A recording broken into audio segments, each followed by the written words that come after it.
테마파크는 언제나 즐거운 곳입니다. 테마파크를 찾은 사람들 얼굴에는 행복한 미소와 설렘이 가득하죠.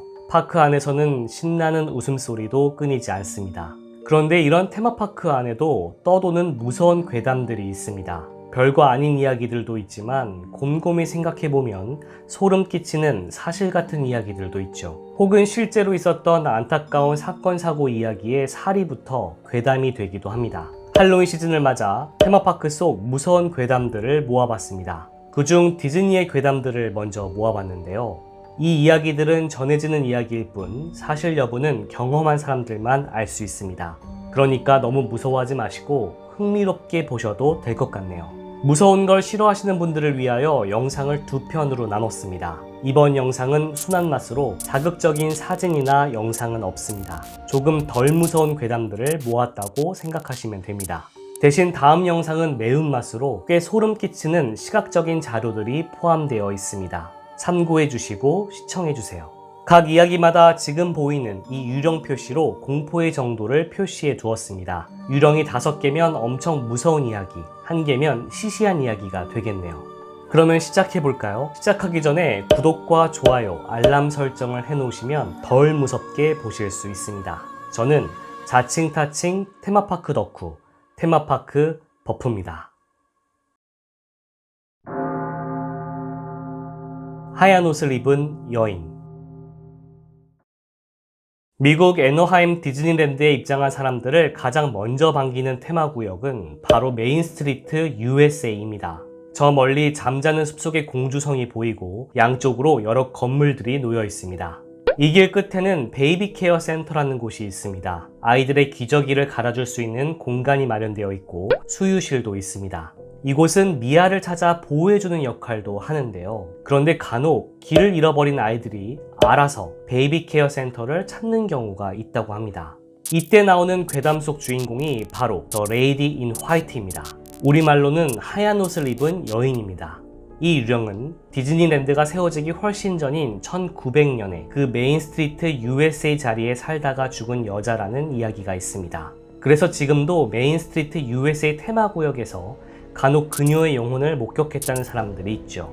괴담에 따르면 이 여인은 길을 잃은 아이들을 베이비 케어 센터로 안내한다고 합니다. 아이들은 그 여인을 따라 알아서 베이비 케어 센터를 찾는 거죠. 디즈니랜드 캐스트로 일해도 될 정도로 좋은 유령 같다는 생각 들지 않나요? 월트 디즈니의 램프. 메인스트리트 USA 테마구역과 관련된 괴담은 또 하나 있습니다. 미국의 옛거리를 재현한 이 거리 초입에는 소방서가 재현되어 있는데요. 그리고 그 소방서 건물 2층에는 숨겨진 공간이 하나 있다고 합니다. 실제로 사람이 거주할 수 있는 공간입니다. 애너하임 디즈니랜드는 1955년에 오픈했습니다. 오픈 전까지 공사가 진행되는 동안 살아생전의 월트 디즈니가 바로 이 공간에서 머물렀습니다. 14평 남짓되는 좁은 공간이지만 월트 디즈니는 이곳에 머물며 늦은 밤이든 이른 아침이든 자신의 꿈이 실현되는 것을 볼 수 있었죠. 월트 디즈니는 손님들을 이 공간에 초대하기도 했다는데요. 자기가 그 공간에 있다는 것을 알리고 싶을 때에는 창가에 있는 램프를 켜두었다고 합니다. 그가 사망한 이후 디즈니랜드는 그의 영혼을 기리기 위하여 그가 늘 했던 것처럼 창가에 램프를 켜둔다고 합니다.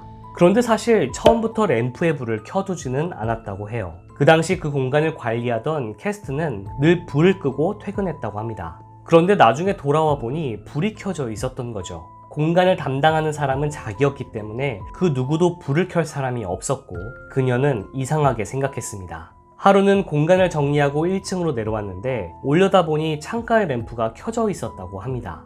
분명히 끄고 내려왔다고 생각했는데 불이 켜져 있으니 다시 올라가서 껐다고 해요. 그런데 다시 1층으로 내려오니 불이 켜져 있었다고 합니다. 그녀는 다시 2층으로 올라가 불을 껐습니다.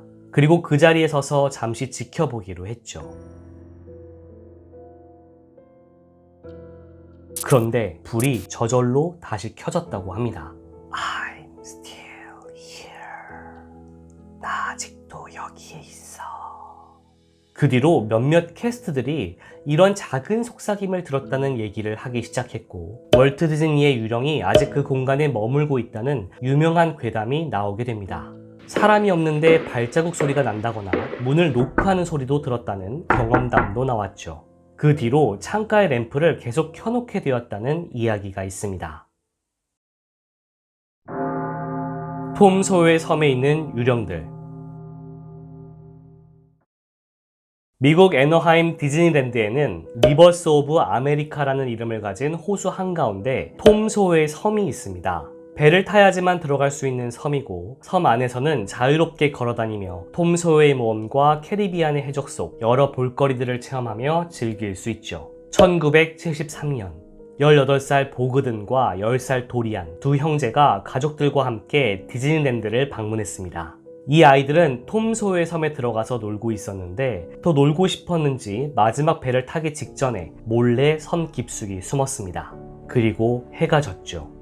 형제는 더 이상 문제를 일으키고 싶지 않았는지 다시 호수를 건너 디즈니랜드 육지로 가고자 했죠. 그런데 누군가에게 도움을 요청해서 문제를 일으키고 싶지 않았던 형제는 수영을 해서 이동하기로 합니다. 그런데 당시 형인 보그드는 수영을 할 줄 알았지만 동생 도리안은 수영을 할 줄 몰랐다고 해요. 할 수 없이 형은 동생을 업은 상태로 수영을 하게 됩니다.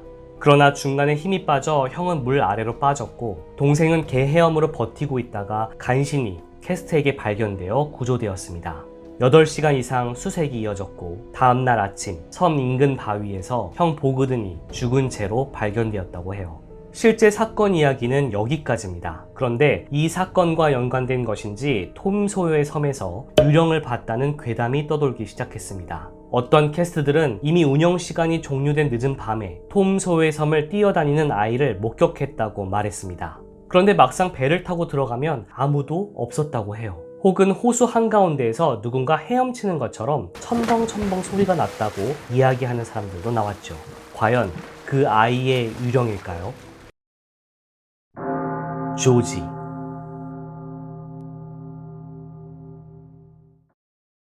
이번에는 올랜도 디즈니월드 매직 킹덤으로 가보겠습니다. 이곳에는 캐리비안의 해적 놀이기구가 있습니다. 보트를 타고 캐리비안의 해적 이야기를 관람하는 형태의 어트랙션이죠. 그런데 이곳에 조지라는 이름을 가진 유령이 있다고 합니다. 이 조지 이야기는 굉장히 유명한 괴담인데요. 이 놀이기구는 1973년에 오픈했는데 오픈 전 공사할 때 조지라는 이름을 가진 용접공이 일을 했다고 합니다. 그런데 공사 도중에 조지가 사망하는 사고가 발생했다고 하는데요. 사람들마다 사망 원인이 다르게 전해집니다. 누구는 거대한 기둥이 추락하는 바람에 여기에 깔려 죽었다는 사람도 있고, 캐리비안의 해적 놀이기구 중에는 화재 장면이 들어가는 공간이 있는데 여기서 추락 사고로 죽었다고 이야기하는 사람들도 있습니다. 그런데 조지가 죽은 뒤로 캐리비안의 해적에서 그의 유령이 나타난다는 이야기가 떠돌기 시작합니다.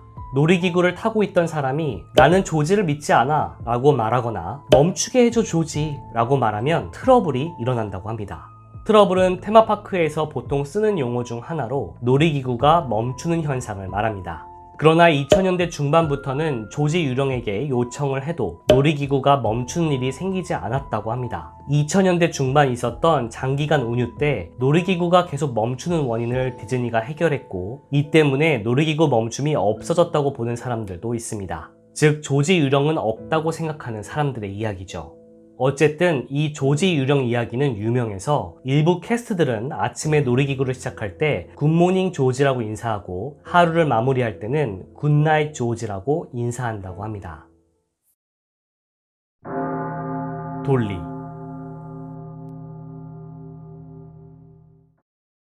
미국 애너하임 디즈니랜드에는 봅슬레이를 타고 설산을 질주하는 매터호른 봅슬레이란 이름의 롤러코스터가 있습니다.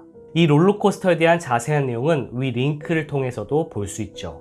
1984년 이 롤러코스터에서는 안타까운 사고가 발생합니다. 48살의 돌리 레즈나 영이란 여자가 이 롤러코스터를 탑승하다가 사망한 것입니다. 그녀는 비클, 그러니까 차량에서 떨어졌고 연이어 온 다른 차량에 치여 사망했습니다. 당시 조사 결과에 따르면 안전벨트가 풀려 있었다고 하는데요. 이건 그 당시 나온 기사죠. 안전벨트가 저절로 풀린 것인지 그녀가 스스로 풀었는지는 명확하지 않습니다. 전해지는 이야기로는 그녀는 한 아이와 함께 이 롤러코스터를 탔다고 하는데요. 이 롤러코스터는 봅슬레이 특성상 앞뒤로 앉게끔 되어 있거든요.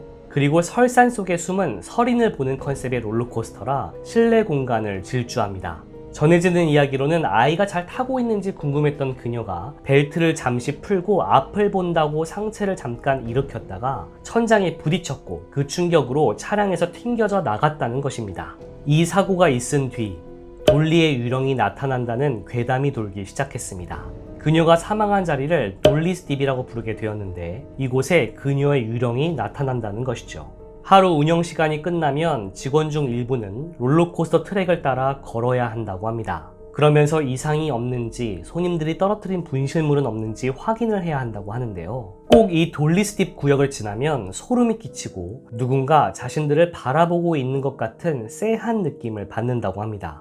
과연 돌리의 유령은 정말 있는 걸까요? 데비스톤.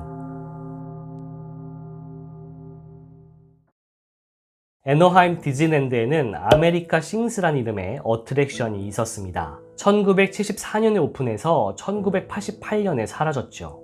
애니메트로닉스, 그러니까 움직이는 로봇들이 미국 음악의 역사를 노래로 보여주는 극장형 어트랙션이었습니다.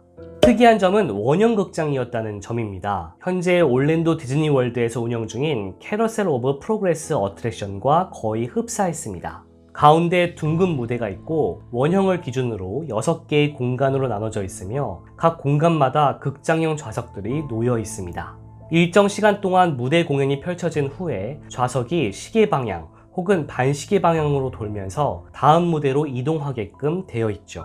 그리고 또 다른 무대를 볼 수 있도록 되어 있습니다. 그래서 공간과 공간 사이에는 움직이는 벽이 존재합니다.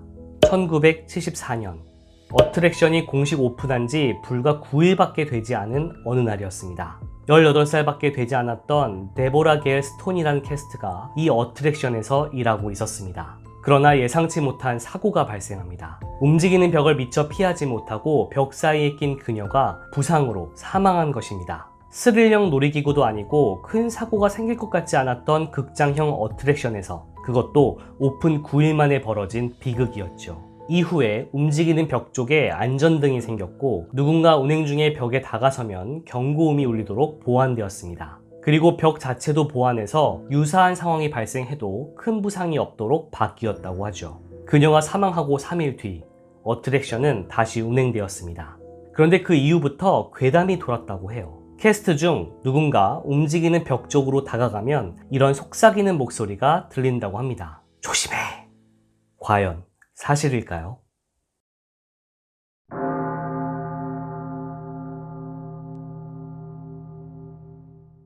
디즈니의 괴담들 중 일부는 실제 사건 사고와 관련이 있는데 경각심을 주고자 괴담이 만들어졌다는 썰도 있습니다. 오늘의 영상 무서우셨나요? 아니면 시시하셨나요? 다음 영상은 좀 소름 끼치는 장면들이 많습니다. 훨씬 더 흥미로운 괴담들이 준비되어 있죠. 지금 바로 구독 버튼을 누르시고 다음 영상도 놓치지 마세요.